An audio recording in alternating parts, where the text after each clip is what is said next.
Panorama group, जो सोचता है वो करता है। आपके अपने सपनों का आशियाना।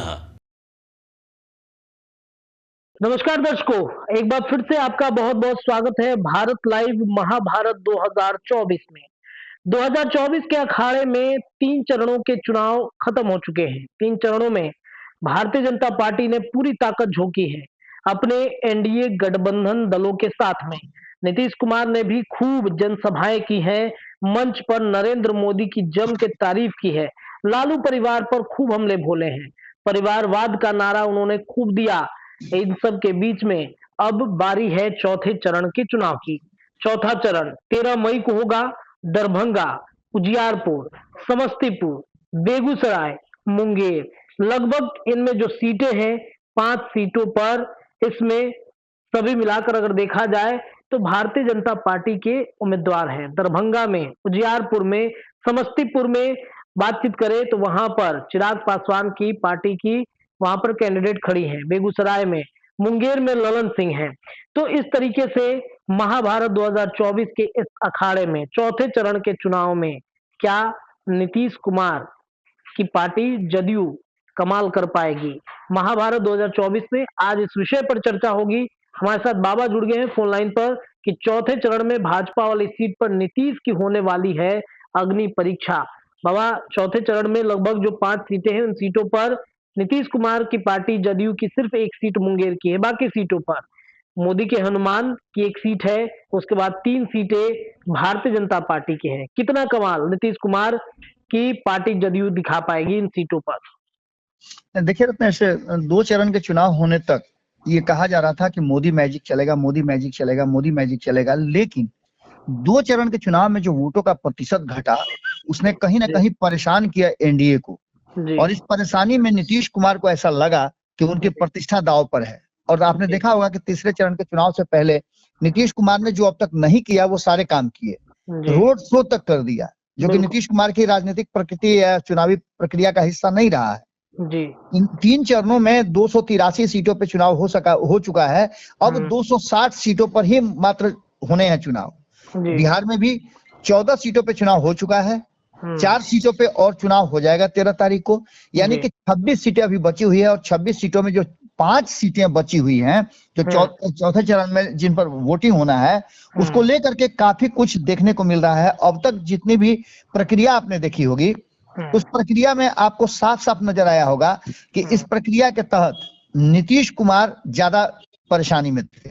नीतीश कुमार की सीटों पे चुनाव चल रहे थे और नीतीश कुमार अब तक 14 में से 8 सीटों पे उनका चुनाव हो चुका है। बाकी जो चौथे चरण का आपने बताया कि जिन सीटों पे चुनाव होना है, उन सीटों पे भारतीय जनता पार्टी की अब यहाँ से प्रतिष्ठा दांव पर लगनी शुरू हो चुकी है। यानी कि भारतीय जनता पार्टी क्या फैसला करती है, क्या फैसला सामने आता है, इन सारी बातों को अब देखना होगा। सबसे बड़ी बात यह है कि इन सीटों पे कई दिग्गज हैं जिनके भाग्य का फैसला होना है। एक तरफ आपको याद होगा कि खुद अमित शाह आते हैं बिहार और ये कहते हैं कि आप चुनाव जिताइए, हम बहुत बड़ी जो है इनको जिम्मेवारी देने जा रहे हैं। इसका मतलब क्या होते हैं? इसके मतलब आप सीधा समझ सकते हैं कि इसका मतलब कुछ ना कुछ तो होगा ना। बिल्कुल, कुछ बड़ा प्लान कर रही है भारतीय कुछ जनता बड़ा पार्टी। प्लान करेंगे, यानी कि कहीं ना कहीं नित्यानंद राय को सामने रख करके ये बात दिखाने की कोशिश कर रहे हैं अमित शाह की अब तक ये मेरे साथ रहे हैं, अब इनको बड़ी जिम्मेवारी देंगे। तो बिहार में बड़ी जिम्मेवारी क्या हो सकती है, इस पर लोगों का अब कहीं ना कहीं जानने की क्यूरियोसिटी है। तो उजियारपुर में नित्यानंद राय 2 बार जीत चुके हैं, तीसरी हैट्रिक उनको लगानी है और नहीं लगानी है, इस बात के बीच में कहीं ना कहीं नीतीश कुमार खड़े हैं, क्योंकि यहाँ कुशवाहा और कुर्मी वोटर अच्छी खासी संख्या में है। और आपने देखा होगा कि किस तरह से नीतीश कुमार ने इस बार चुनाव प्रचार किया है, लेकिन लालू प्रसाद ने जो अपनी स्ट्रेटजी चेंज की है, MY के समीकरण से वो कुशवाहा और मल्लाहों को अपने साथ लेकर के आए हैं। इसको लेकर के बहुत सारी बातें कही जा रही है। उजियारपुर में मल्लाहों की भी अच्छी खासी संख्या है।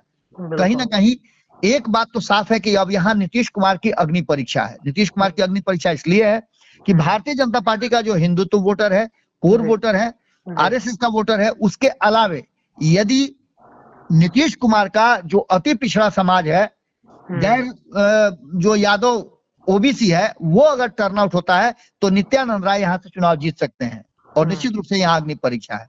अगर बात करें दरभंगा की, तो दरभंगा आपको पता है कि यहाँ मुस्लिम और ब्राह्मण ये दो फैसला करते हैं। अब तक यहाँ आपने देखा होगा कि या तो मुस्लिम या तो ब्राह्मण, यही दो यहाँ से जीतते आए हैं।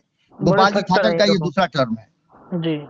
और यहाँ से जो उम्मीदवार उतारा गया है उस उम्मीदवार को लेकर के कुछ नई बात सामने आ रही है, क्योंकि MOI समीकरण से जोड़ने की कोशिश की जा रही है और ललित यादव को यहाँ से उम्मीदवार बनाया गया है। अब ललित यादव कितना ज्यादा उसमें इन्फ्लुएंस कर सकते हैं ये अलग बात है, लेकिन जब हिंदुत्व वाले वोट की बात करेंगे, सवर्णों की बात करेंगे, ब्राह्मणों का यहाँ बेहतर प्रतिशत है वोटिंग का, गोपाल जी ठाकुर उसी समाज से आते हैं, लेकिन इन सबके बाद MOI समीकरण के बीच में नीतीश कुमार को कहीं ना कहीं आना पड़ेगा। और नीतीश कुमार अगर ये चौथे चरण में दरभंगा की सीट जिता देते हैं, उस जगह तक लेके आते हैं जब जनता वोट देने के लिए जाए तो उसके नजर में कमल का फूल हो, तो आप समझिए कि नीतीश कुमार की अग्नि परीक्षा यहाँ भी है। बात अगर करें मुंगेर की, तो मुंगेर में भी आप देख रहे हैं कि जो नजर आया है, चूंकि ये सीट तो जदयू की ही है और जदयू की सीट होने के साथ साथ नरेंद्र मोदी और नीतीश कुमार दोनों यहाँ अपने अपने हिसाब से कई राउंड के प्रचार कर चुके हैं। नरेंद्र मोदी खुद इस क्षेत्र में आए, नीतीश कुमार लगातार प्रचार कर रहे हैं, लेकिन उसके बावजूद एक नया फैक्टर इसमें जुड़ा, अनंत सिंह का। अनंत सिंह फैक्टर जुड़ने के बाद आपने देखा होगा कि लोग अब चर्चा इस बात की नहीं कर रहे हैं कि कौन हार रहा कौन जीत रहा, लोग इस बात की चर्चा कर रहे हैं कि अनंत सिंह आए हैं तो ललन सिंह का जीत पक्का हो गया। जी बिल्कुल बिल्कुल। अनंत सिंह के यहाँ आप देखिएगा कि मीडिया का जमावड़ा लगा हुआ है। 15 दिन के पैरोल पे निकले भी शायद इसी वजह से हैं, उनको निकाला भी इसी वजह से गया है कि भाई अनंत सिंह को जिताना है, क्योंकि उनके सामने अशोक महतो हैं, वो भी बड़ी पकड़ अपने क्षेत्र में रखते हैं, तो इस वजह से उनके पास एक वोट बैंक है रत्नेश, एक वोट बैंक है जो उनका सिंपैथी वोट होगा। 17 साल वो जेल में रहे हैं, शादी किए हैं, उसके बाद अति पिछड़ा समाज नाराज चल रहा है दोनों गठबंधन से, तो ये सारी चीजें जो है कहीं ना कहीं तो मिलेगी ना। पिछड़ा और अति पिछड़ा समाज काफी नाराज चल रहा है, उन लोगों को प्रतिनिधित्व तो नहीं मिला है, तो ये सारे फैक्टर जुड़ करके मुंगेर में शामिल होते हैं। लेकिन अनंत सिंह के आने के बाद से माहौल बदला है, भले ही मीडिया हाइप हो, लेकिन एक बात तो तय नजर आ रही है ना कि मुंगेर में परिस्थितियां बदली हैं, चुनावी जो रास्ता था वो बदला है, मूवमेंट एक हुई है, इससे आप इनकार नहीं कर सकते हैं। तीसरा जो सीट है भारतीय जनता पार्टी का, वो बहुत ही हॉट सीट है जिसमें गिरिराज सिंह चुनाव लड़ रहे हैं। आपको याद होगा तस्वीरें वायरल हुई थी कि गिरिराज सिंह जब चुनाव प्रचार में घूम रहे थे तो लोगों ने जमकर उनका विरोध किया था कि गिरिराज सिंह को ये लास्ट में कहना पड़ा कि ये मेरा ननिहाल है, हम यहाँ से चुनाव नहीं लड़ेंगे तो कहाँ से लड़ेंगे। इससे पहले 2019 में भी इसी तरह का ड्रामा हुआ था। आपको याद होगा कि जब नवादा से उनको हटाया जा रहा था तो उन्होंने किस तरह का स्वांग रचा था, ड्रामा किया था। ऐसे भी ये हार्डकोर नेता भारतीय जनता पार्टी के माने जाते हैं। पिछली बार नीतीश कुमार ने ही इनको संभाला था और नीतीश कुमार ने ही समझाया था, तो ये बेगूसराय जाने के लिए तैयार हुए थे। यहाँ त्रिकोणीय संघर्ष भी हो गया था। आपने देखा होगा कि एक तरफ से अगर त्रिकोणीय संघर्ष नहीं होता तो वहां गिरिराज सिंह बेगूसराय में फंसते नजर आ रहे थे, लेकिन मोदी लहर, इनका हिंदुवादी होना, इनका हार्डकोर नेता का छवि होना, रोज रोज लोगों को पाकिस्तान भेजना, ये सारी बातें कहीं ना कहीं कुछ लोगों को सूट जरूर करती है। लेकिन यहाँ भी आपको बता दें कि इस बार जो गेम खेला है लालू प्रसाद ने, उस गेम में गिरिराज सिंह को फंसाने की पूरी तैयारी है, क्योंकि ये धरती जो है बेगूसराय की वो CPI की धरती रही है। यहाँ वामपंथ का एक बहुत बड़ा आप समझिए तो पॉकेट है। उस पॉकेट से कैसे बेगूसराय से निकाल करके नीतीश कुमार गिरिराज सिंह को जिताते हैं, ये बड़ी जिम्मेवारी है। यहाँ भारतीय जनता पार्टी का नहीं चलने वाला है, क्योंकि भारतीय जनता पार्टी के कोर वोटर हैं, वो भारतीय जनता पार्टी को वोट करेंगे, लेकिन बाकी के जो वोट आएंगे गिरिराज सिंह को, जिसमें जीत का उनका फॉर्मूला तय होगा, वो नीतीश कुमार के तरफ से ही आएंगे, ये भी क्लियर है। एक सबसे ज्यादा चर्चित सीट हो गई है इस चौथे चरण में, वो है समस्तीपुर की रिजर्व सीट।